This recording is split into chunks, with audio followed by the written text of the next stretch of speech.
Hi everyone, Jeff Lee here, Program Manager of TMS at Connects, back once again with Jessica Van, founder and CEO of Maven Recruiting.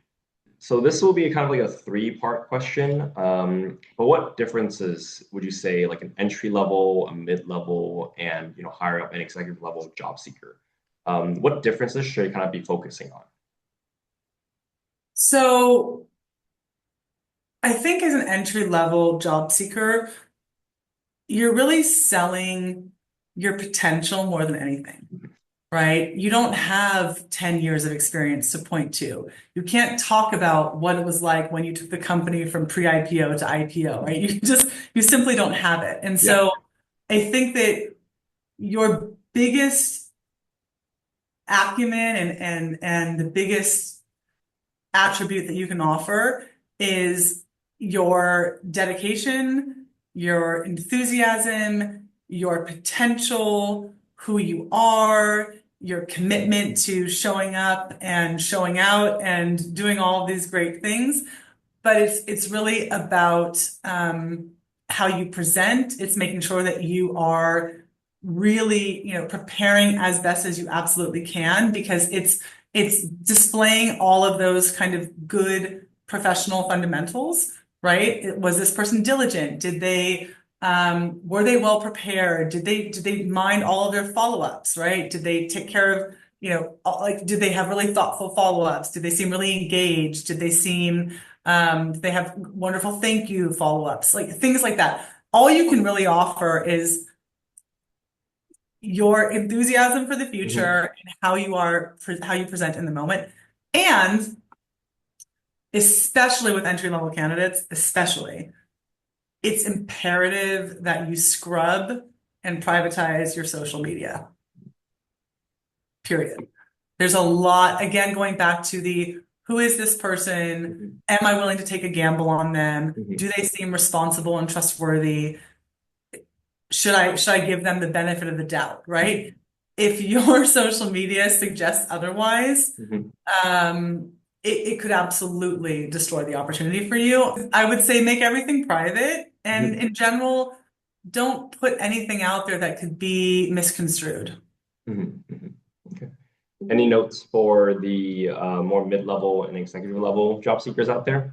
Yeah, I think that, mid-level, if you're talking about what you should be looking for as a candidate, I would say, look for opportunities and leaders that see your value, Mhm. that are willing to kind of play to your strengths, give you opportunity to trial things, give you opportunity to explore and express different things that are exciting to you or where you see opportunity for runway, Mhm.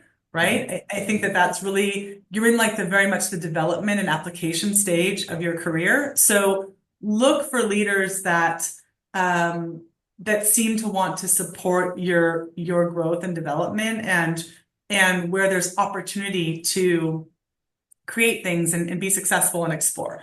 On the flip side, as a candidate, as a mid-level candidate interviewing with those types of employers, I do think you need to have more of your playbook in place, right? So you're no longer an entry-level candidate. Now you actually need to be able to say, okay, well, if they ask me about, you know, the most challenging professional situation I've had to navigate, or what's my proudest achievement, or whatever, you need to actually have your playbook ready and to be able to really have directed conversations and directed answers to things.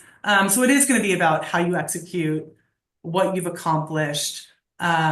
Expect more behavioral interviewing type of questions. Let's play with the theoretical. If you had to be looking for a job today, how do you think you would be preparing? And what tools or resources do you think you would seek out or recommend to others? Yeah, I think I mean, that's the wonderful thing is there's so many resources. We are in the information era, and Mhm. so there's really absolutely no excuse for showing up uninformed.